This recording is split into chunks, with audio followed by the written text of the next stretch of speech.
So this is the part 2 of biology. ठीक है. Second part in the last part of the biology. After that we'll start chemistry. ठीक है. चलिए. So CAP of 2019. So the first question of CAP of 2019 paper is, देखिए वो बोल रहा है that which one of the following statement is correct की बात कर रहा है. ठीक है. देखिए ये जो क्वेश्चन है this is also from NCERT. So ये भी आपको कहाँ से मिल जाएगा? एनसीईआरटी से मिल जाएगा. ठीक है. अब उसने बोला है कि इनमें से कौन सा करेक्ट है. So C, bacteria contain cytoplasm but viruses do not. Indirectly एक स्टेटमेंट है आपका एनसीईआरटी में जहां पे उसने इसके लिए बोला है कि C, bacteria contain cytoplasm but viruses do not. ठीक है. C, viruses just have a DNA, sorry genetic material होता है उसमें सिर्फ. ठीक है. डीएनए आरएनए होता है वायरसेस में, but viruses do not contain cytoplasm. And viruses can't survive unless they are living in a some living organism. ठीक है. And they mutate in some host organism बोल सकते हो, या फिर कोई लिविंग ऑर्गेनिज्म है उसमें ही ये सरवाइव कर सकते हैं. अदरवाइज इनका खुद का कोई वजूद नहीं है. ठीक है. खुद अकेले ये सरवाइव नहीं कर सकते. फाइन. सो बैक्टीरियाज में साइटोप्लाज्म होता है but viruses do not have cytoplasm. Okay. चलिए, what is the next question? Next we have is that which one of the following. देखिए कंसंट्रेशन की अगर हम बात करें, we have hypertonic solutions, hypertonic solution, hypotonic and isotonic. With examples मैं आपको समझाऊंगी. For example this is your medium. ठीक है. अब मीडियम में कंसंट्रेशन ज्यादा है, बट जो सेल है, जो अंदर आपने सेल रखा है उसमें कंसंट्रेशन कम है, बट बाहर का कंसंट्रेशन ज्यादा है. अगर बाहर का कंसंट्रेशन ज्यादा है तो it will be called as hypotonic solution. ठीक है.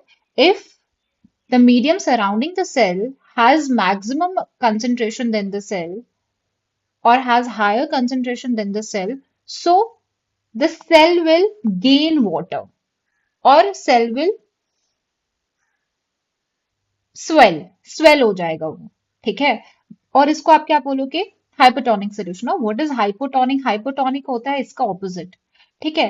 When medium surrounding the cell has lower concentration than the cell, cell में ज्यादा कंसेंट्रेशन है तो बाहर का नहीं है, तो क्या हो जाएगा? It will shrink. Cell will shrink और लूज वाटर.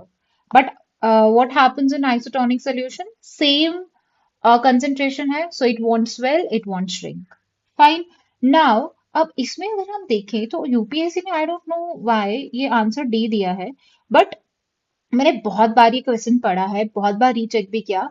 अगर आप देखोगे उसने बोला है that what happen if the medium surrounding the cell. Medium की बात करें, अगर मीडियम में ज्यादा कंसेंट्रेशन है देन द सेल, सेल से ज्यादा. बिकॉज अगर आप देखोगे इफ यू टेक रेजिन्स, किशमिश होती है, इफ यू टेक रेजिन्स या फिर आलमंड्स कुछ भी लेते हो and you put those resins into the water, क्या हो जाएगा?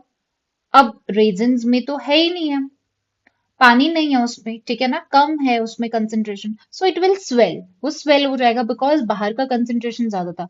वहीं पे अगर आपका रेजिन है और उसमें पानी है, ठीक है, स्वेल उसमें है, और आप उसको वहां पे रख दो जहां पे पानी नहीं है, ठीक है, बाहर का कंसेंट्रेशन कम है, तो वो पानी लूज करना स्टार्ट हो जाएगा. ठीक है. सो इसका आंसर आपका होना चाहिए the cell will gain water. Okay. चलिए. Okay. Rough endoplasmic reticulum. C, rough endoplasmic reticulum is rough because of ribosomes. ये तो इजी है. चलिए, next we have is increase in length of stems. And ये भी मैंने आपको बताया है कि देखिए जो ग्रोथ होते हैं आपके, ठीक है, ग्रोथ टिश्यूज होते हैं, वो होते हैं आपके मेरिस्टेमेटिक. ठीक है, मेरिस्टेमेटिक होते हैं, ये ग्रोथ टिश्यूज होते हैं, और ये टिप्स पे होते हैं आपके. ठीक है, टिप्स पे होंगे इसलिए तो ग्रोथ हो जाएगा. अब वो बोलते हैं कि जो स्टेम की लेंथ बढ़ रही है आपकी, ठीक है, लेंथ बढ़ रही है, या फिर जो प्लांट्स की रूट्स बढ़ रही होती है, वो किस वजह से बढ़ रही है आपकी? There is a tissue that is apical meristem. Lateral किसके लिए होता है? से जो लंबाई है या नीचे रूट्स लंबे हो रहे हैं, that is due to apical. But lateral से क्या होता है? आपकी गर्थ बढ़ती है. फॉर एग्जाम्पल जो चौड़ाई रहती है, थिकनेस रहती है आपके ट्री की, दैट इज लेटरल, क्योंकि लेटरल है ना यहाँ पे, ऐसे lateral. Okay, so its answer would be apical meristome. Now, next question is that in plant cell, the turgidity and rigidity, तो turgidity and rigidity कौन प्रोवाइड करता है? वैक्यूल्स प्रोवाइड करते हैं, ठीक है। ये भी आपको एनसीईआरटी में मिल जाएगा, नोट्स देखोगे वहां से भी मिल जाएगा आपको, ठीक है। चलिए, next we have is pollens. अब this is also very easy question. उसने बोला है पोलेंस कहाँ पे प्रोड्यूस होते हैं। देखिए, जब भी आप स्ट्रक्चर पढ़ते हो जो प्लांट वाला फ्लावर का जो है, ठीक है, उसमें आप सेक्सुअल और सेक्सुअल रिप्रोडक्शन देखते हो। तो अब सेक्सुअल रिप्रोडक्शन में अगर आप देखोगे क्या होता है कि you have male part and a female part. So female में क्या होता है? स्टाइल, स्टिग्मा, ओवरी, ठीक है। होता है ये, ऐसे करके बनाते हो आप, दिस स्टाइल, स्टिग्मा, ओवरी होता है। वहीं पे आपके पास क्या होता है? एंथर, एंथर होता है, फिलामेंट होता है।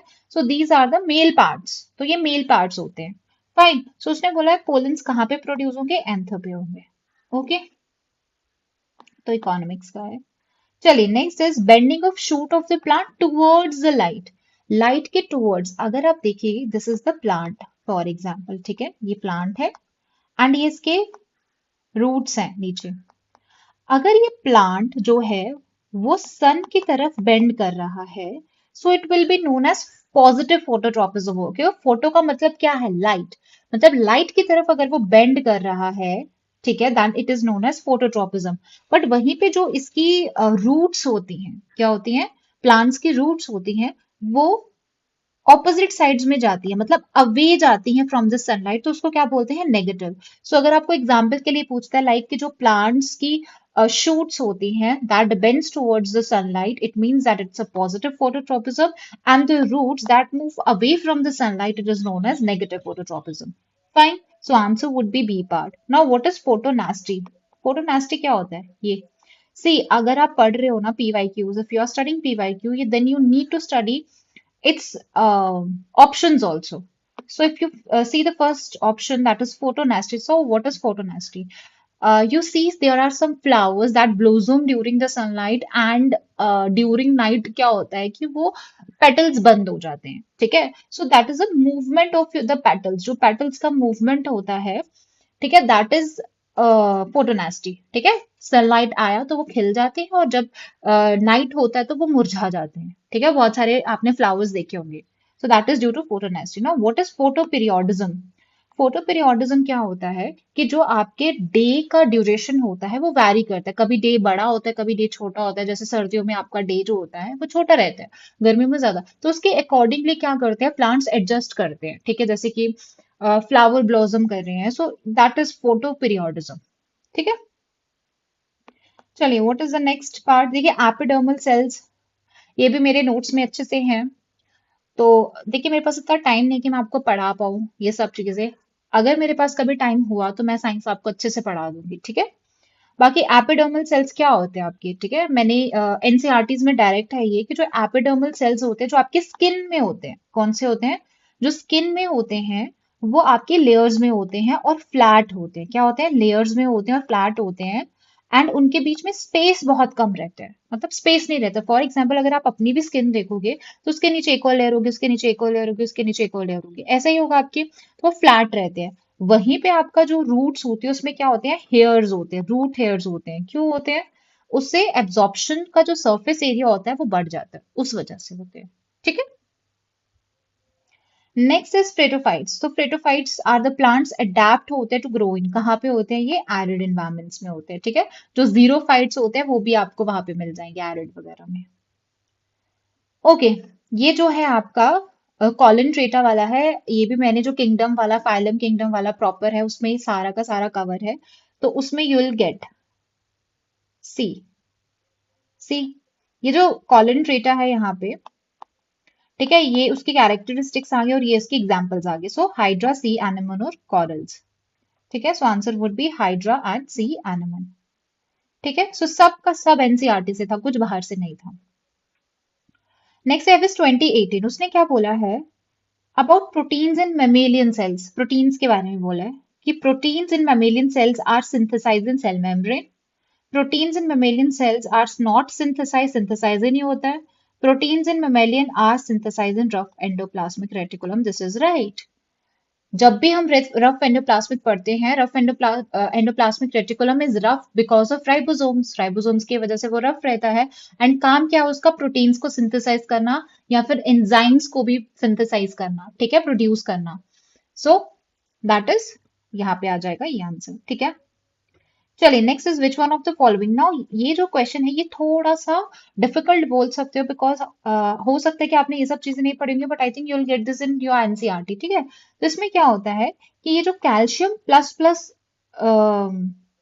आपके आयन जो होता है वो रिलीज करते हैं। और अब एक और चीज देखिए, जब आप ऑप्शंस देखें तो आपको इनमें से ऐसा कौन सा स्टेटमेंट है जो उसने बहुत ज्यादा एक्सप्लेन कर रखा हुआ है। अगर आप सी देखोगे तो उसने बहुत ज्यादा है कि जैसे ये रिलीज होते हैं फ्रॉम सार्कोप्लाज्मिक रेटिकुलम और पंप किए जाते हैं बैक इन ऐसा। तो कितना ज्यादा इसमें क्या किया है, इस पे जोर दिया हुआ है। सो मोस्ट प्रोबेबली इसका आंसर ये होना चाहिए। तो ये जो इंट्यूशन वर्क है ये तभी काम करेगा if you do a lot of practice, ठीक है। चलिए नेक्स्ट इज डाइजेशन के लिए है। So fat present in food is digested bye trypsin. Trypsin किस लिए होता है? ट्रिप्सिन होता है आपका प्रोटीन्स को डाइजेस्ट करने के लिए, नॉट फैट्स। ये गलत। स्टार्च, जो स्टार्च को कौन डाइजेस्ट करता है? स्टार्च आपके कहाँ पे डाइजेस्ट होते हैं? सलाइवरी ग्लैंड्स में होते हैं। और कौन सा आपका रहता है? That is the amylase. So amylase is present in salivary glands में होता है, that is that helps in the digestion of the starch, ठीक है। तो लाइपेस नहीं होता है। लाइपेस, लाइपेस क्या करता है आपका? लाइपेस जो होता है वो फैट्स के लिए होता है, digestion of fats. So fat of food is digested by lipases, बिल्कुल सही। अब आप खुद देखिए, अगर आप ये दोनों स्टेटमेंट देखते, उसने क्या पूछा, करेक्ट पूछा है ना। अगर आप ये दोनों स्टेटमेंट्स देखते तो आपको पता चल जाता कि ये भी लाइपेस की बात कर रहा है, ये भी लाइपेस की बात कर रहा है, तो दोनों कैसे वो कर सकते हैं ना।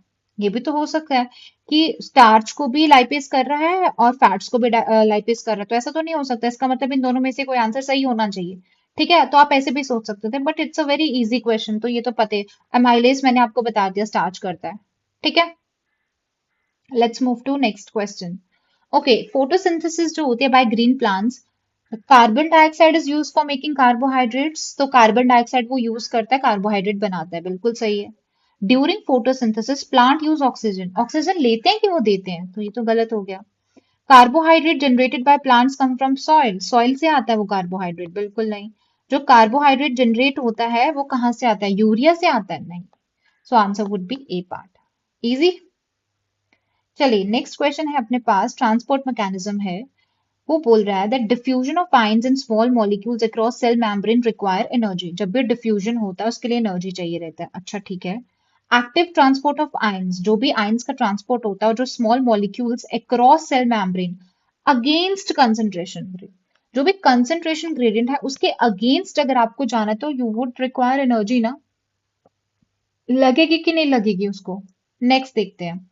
सेल अपनी एनर्जी को कंजर्व करते हैं, कोई एनर्जी रिक्वायर ही नहीं होती फॉर द ट्रांसपोर्टेशन ऑफ, ये तो हो ही नहीं सकता।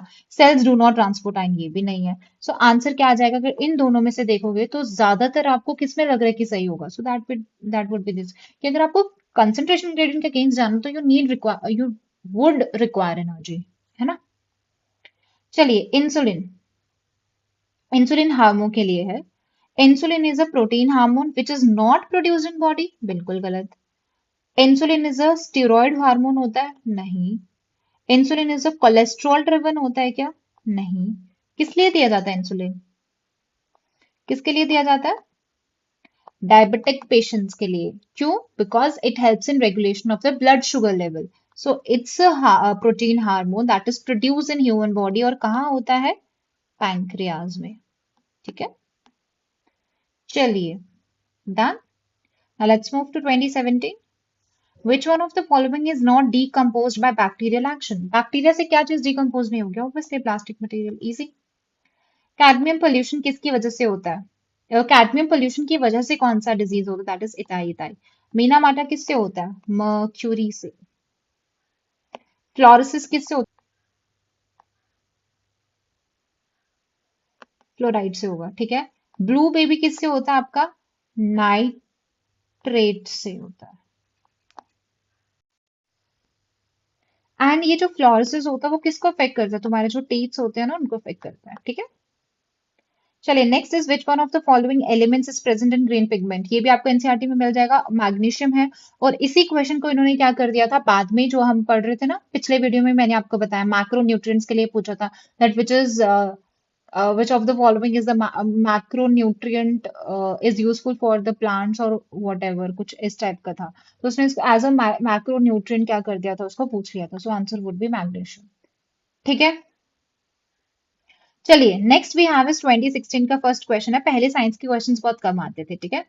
चलिए ये भी बहुत इजी है आपका, ये भी आपको मिल जाएगा नोट्स में। तो सबसे पहले होता है आपका किंगडम। कैसे याद रखोगे, किंगडम है फिर फाइलम है, किंगडम फाइलम आप याद रख लोगे कि किंगडम के बाद फाइलम है। अब आपका जो क्लास होती है, स्कूल की क्लास होती है, तो वहां पे ऑर्डर मेंटेन करके रखना पड़ता है। नहीं करोगे तो तुम्हारी फैमिली को पता चल जाएगा। ठीक है, फैमिली में किसके जीन्स है, तुम्हारे ही जीन्स है, तो लास्ट में स्पीशीज आ गया। सो ऐसे आप याद कर सकते हो। चलिए नेक्स्ट वॉज, ये करंट अफेयर से थोड़ा सा था, जीका वायरस के बारे में, इज नॉट करेक्ट। उसने बोला कि ये पहली बार आइसोलेट हुआ था, इट वाज फर्स्ट आइसोलेटेड, कहाँ से हुआ था, एक मंकी था वहां से, in the Zika forest of Uganda. ठीक है, ट्रांसमिट होता है by day time active Aedes mosquitoes. Okay, it does not cause mother to child infection, ये मदर से चाइल्ड को इन्फेक्शन नहीं देता। बट वहीं पे अगर आप डी देखो, उसने बोला कि इससे क्या होता है, जो प्रेग्नेंट वुमेन्स हैं उनका जो मतलब कि जो फीटस रहता है उसका एबनॉर्मल ब्रेन डेवलपमेंट होता है। ये दोनों क्या आपको कॉन्ट्राडिक्टरी लग रही है? अगर वो कॉन्ट्राडिक्टरी है, इसका मतलब इनमें से एक सही एक गलत होगा। ठीक है, यहाँ पे वो बोल रहे हैं कि मदर को चाइल्ड से इन्फेक्शन नहीं होता, यहाँ पे बोल रहे हैं कि उसका ब्रेन ही डेवलप नहीं कर पा रहा है ना। तो अगर आप ये देखोगे ना, ये बहुत ज्यादा एक्सट्रीम स्टेटमेंट है कि चाइल्ड को कोई इफेक्ट ही नहीं हो रहा, प्रेग्नेंट वुमेन जो चाइल्ड है, जो बच्चा है आपके मदर के वूम में है, उसको अफेक्ट ही नहीं हो रहा है। ऐसा नहीं हो सकता, इसके सही होने के चांसेस बहुत कम है। ठीक है ना। सो आंसर वुड भी, अगर आपको लगाना रहता तो आप क्या लगाते हैं answer, answer would be your C part. ठीक है, चलिए नेक्स्ट वी हैव इज 2014। ये भी सारे के सारे आपको हार्मोन्स जो है that you will get in my notes also and in NCERT also. So progesterone हमेशा याद रखिएगा, P for progesterone, P for pregnancy. So D का 4 आएगा। नेक्स्ट ए का 3 आ गया आपका एडोल्स्ट्रॉन। एडोल्स्ट्रॉन किसके लिए होता है, सॉल्ट रिटेनिंग हार्मोन रहता है। ठीक है, हमारी बॉडी का जो सॉल्ट होता है उसको रिटेन करने के लिए होता है। ऑइस्ट्रोजन किसके लिए होता है आपका, ये तो पता ही होगा, सेक्स सेकेंडरी सेक्स कैरेक्टरिस्टिक्स के लिए होता है। बचा मेलेटोनिन आपका, ये कार्डियन जो रिदम्स होती हैं उसको कंट्रोल करता है। ठीक है, सो सी का आ गया 2, so answer would be C part. Okay, C का क्या है आपका 2 है ना, तो डी पार्ट आएगा answer, sorry, answer would be D. Next is red blood cells, white blood cells. देखिए व्हाइट ब्लड सेल्स को आप क्या बोलते हो, ये डिफेंस के लिए भी बोल सकते हो आप। ठीक है, कि डिफेंस मैकेनिज्म होता है हमारे बॉडी का, कि ये हमें अ, बाहर की कोई इन्फेक्शन से उससे बचाते हैं, तो फाइट इन्फेक्शन। सो बी का 2 ही है। सो नेक्स्ट इज प्लेटलेट्स, कितने बार पूछ लिया इसने प्लेटलेट्स, सी का 1 होगा, help blood to clot, so C का 1। ओके ठीक है, then we have is red blood. Red blood क्या करता है, ऑक्सीजन को ट्रांसपोर्ट करता है, सो ए का 4 आ जाएगा। So answer would be C part. ठीक है, बाकी प्लाज्मा रहा कैरियर ऑफ डिजोल्व, जो भी डिजोल्व सब्सटेंसेस होता है उसको कैरी करके लेके जाता है प्लाज्मा। ओके, फोटोसिंथेसिस है। उसने बोला कि जो फोटोसिंथेसिस होता है वो लाइट एनर्जी को किस में कन्वर्ट कर देता है, केमिकल एनर्जी में। ठीक है, जो आपका ये है प्लांट है, ताकि वो यूज कर पाए। सो बिल्कुल सही है। जिसमें क्या होता है, जो कार्बोहाइड्रेट्स सिंथेसाइज किए जाते हैं फ्रॉम CO2 आप लेते हो, कार्बन डाइऑक्साइड मतलब जो कार्बोहाइड्रेट मतलब जो स्टार्च है वो बनते हैं आपके लीव्स में, स्टोर हो जाता है फूड, किसके साथ, यूजिंग सनलाइट। बिल्कुल सही है। अब उसने बोला जो फर्मेंटेशन होता है, जो जाइमोलॉजी होती है, उसमें क्या होता है, एक मेटाबॉलिक मेटाबॉलिक प्रोसेस है, जिसमें जो कार्बोहाइड्रेट्स होते हैं वो अल्कोहल और कार्बन डाइऑक्साइड में कन्वर्ट हो जाते हैं। बिल्कुल सही है। आपने बहुत बार फर्मेंटेशन पढ़ा होगा, पढ़ते हो ना, ईस्ट वगैरह डालते हो तुम लोग, क्यों डालते हैं, तो किस में कन्वर्ट हो जाता है वो, अल्कोहल और कार्बन डाइऑक्साइड रिलीज करता है वो, CO2 वहां से क्या करता है, रिलीज करता है वो। ठीक है, इसलिए वो सॉफ्ट सॉफ्ट हो जाता है। So answer would be C part. Done. So we are done with biology. Now we will continue with chemistry part. ठीक है, so all the very best, अच्छे से पढ़िए। Thank you, thank you so much.